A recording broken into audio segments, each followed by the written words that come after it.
Hi hello welcome to my channel అండి. So ఈ వీడియోలో ఏంటంటే ఇంటర్ ఫస్ట్ ఇయర్ ఫిజిక్స్లో 1 marks questions motion in straight line ఏంటో చూద్దాం మనం.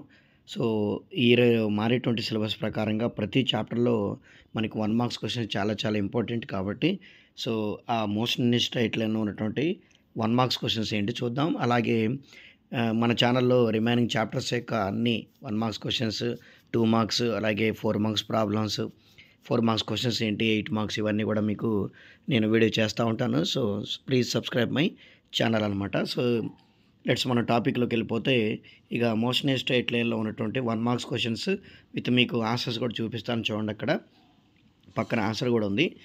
సో వచ్చేసి మన ఇక్కడ velocity of A body depends on a time according to the equation v is equal to 10 plus 2t square. The body is undergoing అంటే వీటికి కొన్ని సొల్యూషన్స్ కూడా ఉన్నాయి మీకు. సో ప్రజెంట్ ఆన్సర్ చూపిస్తాను. సొల్యూషన్ కావాలంటే నేను అక్కడ ఏ బిట్ అర్థం కాలేదు చెప్తే నేను మీకు దాని సొల్యూషన్ కూడా మీకు ఎక్స్ప్లెయిన్ చేస్తాను. ఓకే, ఇక్కడ ప్రజెంట్ క్వశ్చన్ అండ్ ఆన్సర్ మాత్రమే చూపిస్తున్నాను చూడండి. సో ఇక్కడ నాన్ యూనిఫామ్ యాక్సిలేషన్, తర్వాత which of the following is true అన్నాడు. ఇక్కడ speed is generally is either is equal to or greater than magnitude of velocity. తర్వాత a bullet is dropped from a certain height. At the same time another bullet is fired horizontally from the same height. Both bullets will the ground అంటే రెండు కూడా ఒకే సైమల్టేనియస్గా reach అవుతాయండి. ఒక bullet drop అవుతుంది కొంత height నుంచి, అదే టైంలో ఒక బుల్లెట్ ఈజ్ ఫైర్డ్ హారిజంటల్లీగా ఫైర్ చేసాం. సో రెండు కూడా ఒకే సేమ్ టైంలో హైట్కి సేమ్ టైంలో గ్రౌండ్కి రీచ్ అవుతాయి. So second option is correct అనమాట. ఫోర్త్ వన్ చూస్తే if a car is moving with uniform velocity 60 km/h then its acceleration is అన్నాడు. ఇక్కడ జాగ్రత్త చూడండి, యూనిఫామ్ యాక్సిలేషన్ అన్నాడు కాబట్టి వెలాసిటీ అన్నాడు కాబట్టి యూనిఫామ్ వెలాసిటీలో ఉన్నప్పుడు మనకి వెలాసిటీ అంటే యాక్సిలేషన్ ఏమీ ఉండదు అనమాట. ఎందుకంటే rate of change of velocity కదా, వెలాసిటీలో చేంజ్ వస్తేనే మనకి యాక్సిలేషన్ ఉంటుంది. మరి యూనిఫామ్ వెలాసిటీ అన్నాడు కాబట్టి యాక్సిలేషన్ అనేది 0 అవుతుంది. అలాగే ఫిఫ్త్ వన్ చూడండి, ఈ ball is thrown vertically upward with initial velocity 50 m/s. Its maximum height అనమాట. జీ వాల్యూ ఇచ్చాడు. సో హైట్ కనుక్కోవాలి. హైట్ కనుక్కోవడానికి ఫార్ములా ఇక్కడ u²/2g యూజ్ చేస్తే మీకు ఈ 10 వాల్యూ కూడా వస్తుంది. ఐ మీన్ ఆన్సర్ వాల్యూ 125 వస్తుంది. h = u²/2g. తర్వాత a particle moves in a straight line with initial velocity of 10 m/s and a constant acceleration of 2 m/s. Its displacement after 5 seconds will be అన్నాడు. Okay, so దీని option వచ్చేసి మీకు 2 అనమాట. ఇక్కడ straight line with initial velocity u 10 ఇచ్చాడు, యాక్సిలేషన్ a ఇచ్చాడు and after 5 seconds. Okay, so మనకి ఇక్కడ ఏమన్నాడు ఇనీషియల్ వెలాసిటీ. సో మీకు ఆప్షన్ వచ్చేసి మీకు 75. అలాగే 7th వన్ కూడా చూడండి, 8th వన్. ఓకే, ఇక్కడ మీకు కావాలంటే నేను సొల్యూషన్ పెడతానండి. Okay, if A cyclist takes, so ఇక్కడ మీకు ఆప్షన్స్ విత్ ఆన్సర్స్ పక్కన ఉన్నాయి. ప్రజెంట్ ఓన్లీ ఆప్షన్స్ ఆన్సర్ మాత్రమే చూపిస్తున్నాను. మీకు ఏమైనా ప్రాబ్లమ్స్ ఏమైనా అర్థం కాకపోయినా కూడా మీకు దాని సొల్యూషన్ పెడితే, సొల్యూషన్ అడిగితే నేను దానికి ఏ ప్రాబ్లం కావాలంటే ఆ ప్రాబ్లం సొల్యూషన్ మీకు పెట్టేస్తాను. ఓకే అనమాట. సో ఇక్కడ చూడండి ఇవన్నమాట. అలాగే ఇంకా fill in the blanks question వచ్చేసి ఇవి.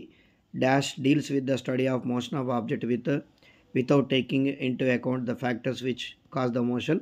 సో మోషన్ ఉన్నటువంటి బాడీస్ గురించి డిస్కస్ చేసేది ఏంటి అని అడిగాడు. సో అది ఫస్ట్ వన్ కైనమాటిక్స్. రెండవది వచ్చేసి the shortest path travel by A moving object in a giving time initial to final. మనకు ఆల్రెడీ డిస్ప్లేస్మెంట్ డెఫినేషన్ తెలుసండి. The shortest distance between initial and final, so దాన్ని డిస్ప్లేస్మెంట్ అంటాం. అలాగే the distance covered by A body along A semi circular path. So semi circular path యొక్క distance వచ్చేసి మనకి πr, ఇది already తెలుసు. అలాగే ఫోర్త్ వన్ చూడండి, the slope of velocity time graph మనకి యాక్సిలేషన్ ఇస్తుంది. ఎందుకంటే వెలాసిటీలో వచ్చే చేంజ్ యాక్సిలేషన్ అవుతుంది కాబట్టి a = dv/dt. So slope value మనం యాక్సిలేషన్ రిప్రజెంట్ చేస్తాం.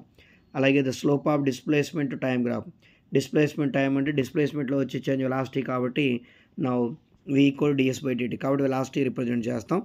అలాగే area under acceleration time graph, so area time graph which is change in velocity.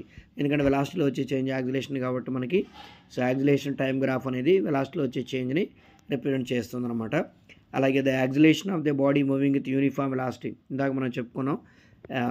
Acceleration of A body uniform velocity ఉన్నప్పుడు యాక్సిలేషన్ 0 అయిపోతుంది. అలాగే 9th వన్ వచ్చేసి the velocity of A body at a instant of time at a particular instant of time యొక్క వెలాసిటీని మనం instantaneous velocity అంటాం. So the value of acceleration of freely falling body, ఇది already మనకు తెలుసు 9.8. So the ratio of distance travel by the freely falling body from the rest in the first 3 seconds. So first 3 secondsలో దాని యొక్క distances వచ్చేసి మనకి freely falling పైనుంచి కింద పడుతున్నప్పుడు 1:3:5 రేషియోలో ఉంటుంది. అలాగే ఇక్కడ వన్ వర్డ్ ఆన్సర్ మీకు చూపిస్తున్నాను చూడండి. So what is uniform motion, క్లియర్గా ఆన్సర్ కూడా ఉంది, చక్కగా చదువుకోవచ్చు. అలాగే what is acceleration, what is average speed, ఇవన్నీ టెక్స్ట్ బుక్లో ఉన్నటువంటి క్వశ్చన్స్ అండి. ఎగ్జామ్లో మీకు ఇప్పుడు మనం చెప్పుకున్న వాటిలోంచే వస్తాయి ఖచ్చితంగా. ఓకే, వాటి ఆన్సర్స్ ఇవి, జాగ్రత్తగా చదువుకోండి. What is instantaneous velocity, position time graph for an object at rest. So పొజిషన్కి టైంకి గ్రాఫ్ ఎలా ఉంటుందో కూడా చూడండి. అలాగే what represent the area under the curve of velocity time graph. Velocity time graph దేని రిప్రజెంట్ చేస్తుందంటే మనకి డిస్ప్లేస్మెంట్, ఇందాక మనం రాసుకున్నాం చూడండి. So mention one similarly between speed and velocity. Okay, similarly velocity అంటే యూనిట్స్ అండ్ మ్యాగ్నిట్యూడ్ సేమ్ ఉంటాయి కాబట్టి the have same units and magnitude. Draw the velocity of time graph. Okay, graph కూడా చూసుకోండి. And what is the time taken by a body when it's freely falling drop A height. So కొంత height నుంచి పడుతున్నప్పుడు ఎంత టైంలో గ్రౌండ్కి reach అవుతుందంటే T = √2h/g అనమాట. Okay, where g is acceleration due to gravity. So ఇదండి మోషన్ ఎస్టేట్లో ఉన్నటువంటి 1 marks questions and multiple choice, తర్వాత fill in the blanks questions. Next వీడియోలో మనం నెక్స్ట్ చాప్టర్ గురించి డిస్కస్ చేద్దాం. Okay, thank you.